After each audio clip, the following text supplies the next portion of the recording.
Hello, hi world! It's been about 4 years since my last sketchbook tour video, and a huge part/factor of that is some kind of social anxiety in regards to making these videos that took over me. That and most of my sketchbooks drowned in a flood some years ago. But lately, I've been missing talking about stuff while sharing some of my art, and I am horribly unemployed right now, so why not use some of my time doing it again? Ever since the pandemic struck, I've mostly been drawing or doodling digitally. My art programs have pretty much been my sketchbooks, so that's what we'll be looking at. I've been dividing my art into 3 categories: studies, fan art, and OCs. And let's be real, some chunk of that is literally just art of myself, Sonas or AUs or some stuff. I think I'm going to be showing those in this intro bit. So yeah, that's what we're going to be looking at in that order. Hope you enjoy. Okay, first part, studies. A lot of these are quick pose or anatomy stuff, the kind where you open up quick poses or line of action and draw out each pose within like 30 seconds. These are usually great warm-ups for me and really loosen up my arms and the lines I make. I notice that my art feels so stiff and like I even forget how to draw sometimes if I don't warm up at least a little bit, and it helps me remember how to simplify and understand how things look and connect. Then there's the rendering/painty ones where I take some time to figure out how the thing works, what colors go together, what textures or lines help to make this read more like the thing I want to achieve. Some of it are studies of artists I really like. I usually try to study specific things about their styles, the things that really catch my eye or make their art read like their art. It's usually like the way they do their anatomy or rendering. My most recent studies have been environment or background related because I realize I don't actually know how to make them look refined. That magic of something looking realistically detailed but is actually just strategic blobs or lines when you zoom in. I always feel like no matter how much studying I do, there's always like something more to learn, and that's the fun of these studies, really.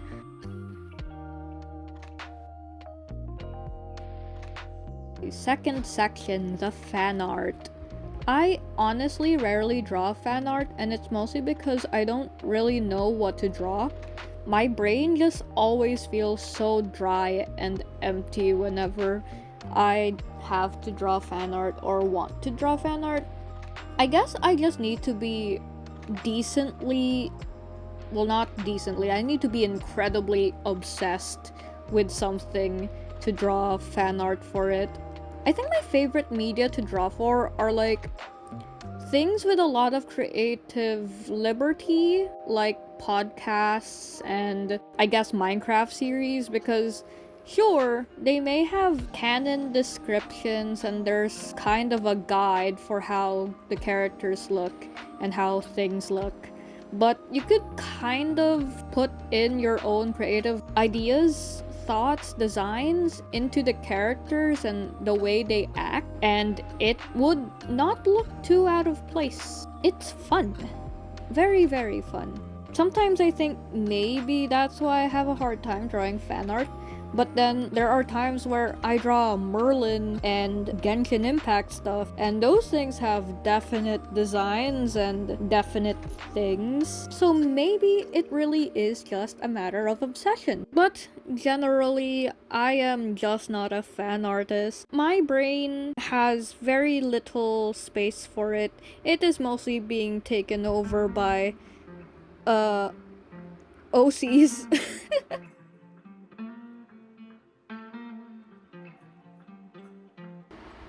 And now for the biggest, meatiest, girthiest folder, the thing that takes up most of my brain cells and sparks much joy within me, my OCs.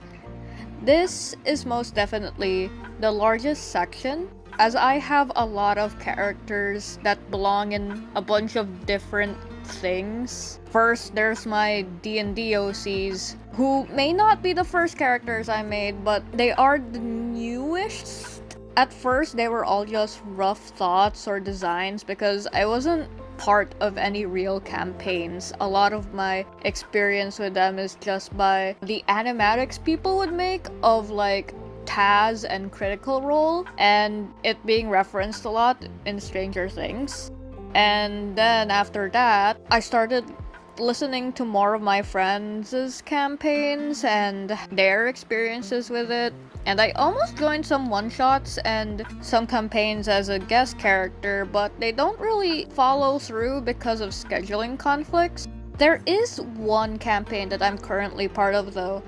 It's a Witchlight one that we actually restarted. We've only ever done one session though, but I am so attached to my character, Margarine, and to the party in general because we've thought up, at least very vaguely, their dynamics and all, because they're supposed to know each other for at least maybe half a year before the campaign starts. And I fell in love with our little gang, which is why I made an animatic, which you could see on my YouTube channel actually. I'd like to think that it's a snippet of one of their nights together pre-campaign. And then there are the Minecraft OCs. Well, it's only really one character because at some point I made a skin of this green grassy man. And every time we switch worlds or restart or something, I just kind of use that skin as a base for the design and just add elements or tweak some stuff so that it matches the builds I'm doing. My most recent world, he is this fisherman that is also a sentient drowned mystery thing. He also has an animatic that I made on my YouTube, which is kind of like a bit of his backstory. Fellas, this section is the main OC section, and it's giving me so much trouble, so much insanity in the making of this video. Mostly of my own doing, because I can't get myself to words properly and not go into a million different tangents. But yeah, this is the main world, aka Sandbox, and this is where I and a group of my friends make a bunch of characters and stories and just have fun, really. I think part of why I have so much trouble with this section is because I made this when I was in junior high school. It has been more than 5 years or whatever since then, so this section has so much content and I have a hard time just narrowing it down because everything feels important in my brain. I don't know how to summarize it for the world, so I'm gonna go by different regions, because the way this place works is that there's different regions which contain kind of different genres, and the amount of magic and how open it's used differs from place to place. And whenever one place that already exists does not fit any of the things that we want to do, we can just make a whole new place. Yay. So, first off, Nep plus South. This is the area that's full of like normal modern day people, they're still magic and magical beings and stuff, but they're more like in the background, hidden away from most of society, but they still do exist, just in secret. This is where Elsie and Corin exist, and any of the characters that look like they belong in a city or modern-ish world. If you have seen my art from years ago, Elsie and Corin would be the characters that I used to draw the most and post the most, though you might know Corin as Colin. However, these characters, so many of my characters have been hit with the Filipino beam ever since college. So there's that. Other people of note in this area is Chris, who I used for a class in college and made him into a little comic, which is titled Chris the Immortal Bloodbag, and his whole deal is that he's immortal and he makes money by selling his flesh and his blood to man-eating monsters, so they have a legal source of food, and he even opens up a restaurant with his vampire buddy.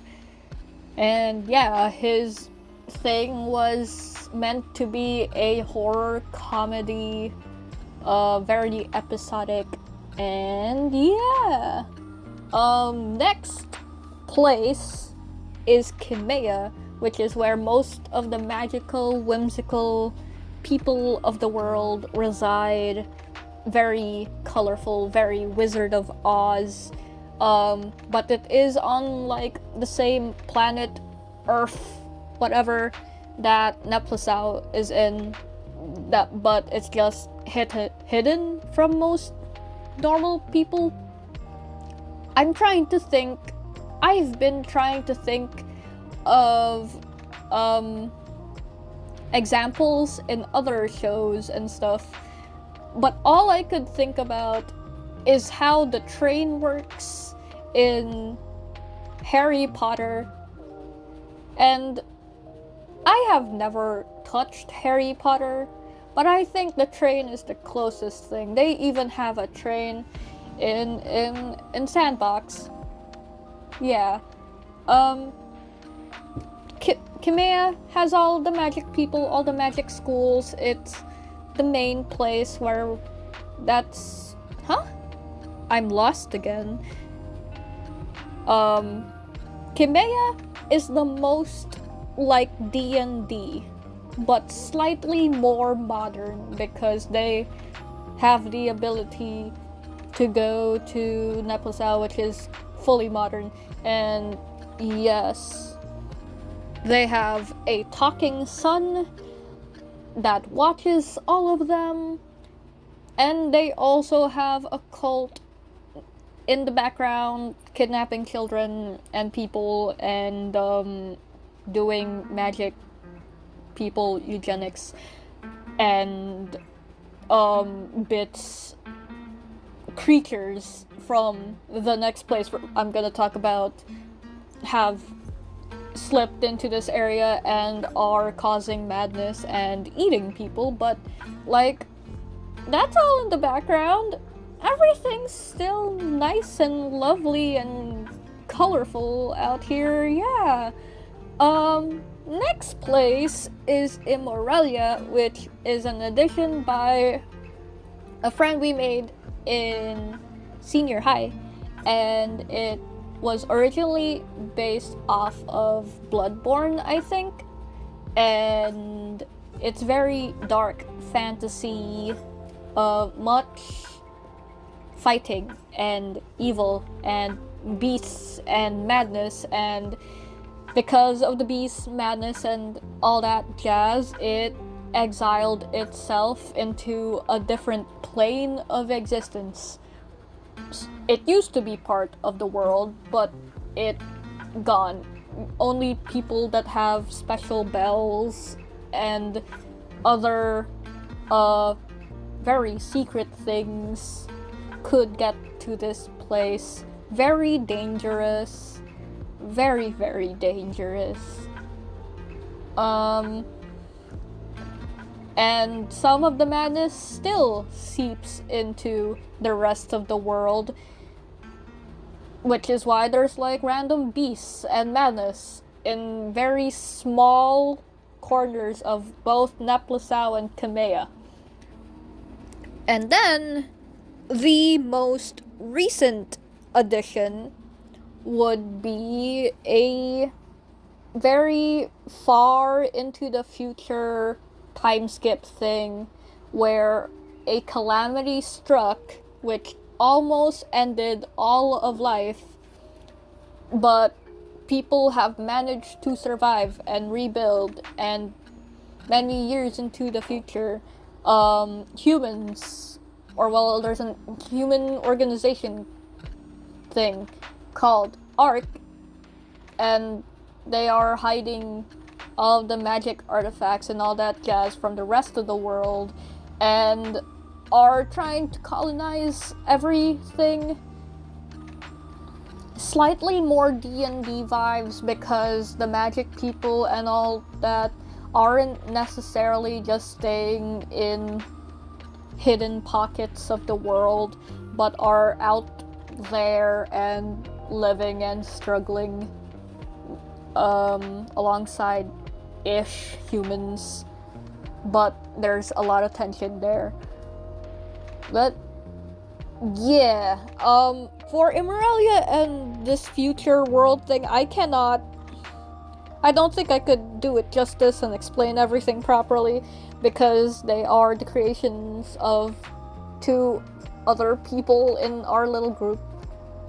But I hope I got the point, or I got the gist of them across. I think other things of note is that there is a demon who is my character who has been exiled to Earth, and ever since he's just been trying to keep busy and fuck around with people, which led to a bunch of his own offspring spreading through the world. And yeah, in the present times of Sandbox, he is trying to gather them up and make them fight each other just because. What else? There's a bunch of AUs, namely the D&D AU, which was made before any of us played D&D ever, so it was still mostly just regular roleplay, but sometimes if we want to test the stakes, we rolled a dice. And the Dragon AU, which is an AU born out of me rekindling my love for How to Train Your Dragon during the pandemic, and having the desperate, horrible need to either have a dragon or become one. And so I made my OC brain rot of the year, Kian, into a guy that could turn into a dragon. I am watching the video as I record this, and I am running out of time to yap, so I will do closing stuff for this section now. A lot of the art in this whole video, as you could see from the thumbnail, is from 2020 to 2024. However, it is still not all of my art, because there's still art in my iPad, and the art that I purposefully left out because it's either too sexual or shows too much body, even if it's not sexual in nature. But like, I want to play it safe because I have no idea how YouTube will treat this video if I showed those. So yeah, there is still so much art that I am not showing here. Oh yeah, I also kept out a lot of the finished-ish art from here so that it could really be just like a sketchbook tour where it's mostly doodles and sketches and polished things together with unpolished things. Hope that a lot of stuff, a handful of stuff was also left out because I've been working on this video for like 3 months now, and in those 3 months I have made new art. I've posted them on my Instagram if you want to see those. But yeah, I also made a new D&D character which wasn't in the D&D section. But like, yeah, he is an amalgamation of Ivan from Alien Stage and Venti from Genshin Impact and a whole bunch of other things. And he is my new baby boy for this one-shot campaign thing that we're gonna play eventually. Yeah, I think that's all. I think that's all. I would love to talk to Yap some more about the characters and actually go in depth about their stories, because even if they were mostly made for fun and some of these characters are unserious, a lot of them do have like proper stories and arcs and like projections and deep character stuff that we thought of very passionately, and it makes me so and I would like to talk about them. So if you also want me to talk about them, do let me know in the comments section. And if you want me to do like other stuff, videos, yes, also leave comments about those. Yeah, I am looking for stuff to do, man. The video is finally coming to an end. So, what do YouTubers say? Like and subscribe, leave a comment, and check out my other social medias. They're probably linked in the description or in my channel. And if you like my art, my commissions are open. So just DM me in my social medias, Instagram, Tumblr, Bluesky now too. If you'd like one of your blorbos drawn. Thank you so much for watching and sticking around even though I haven't posted in forever. Yeah, hopefully I make more videos. See you next time, maybe.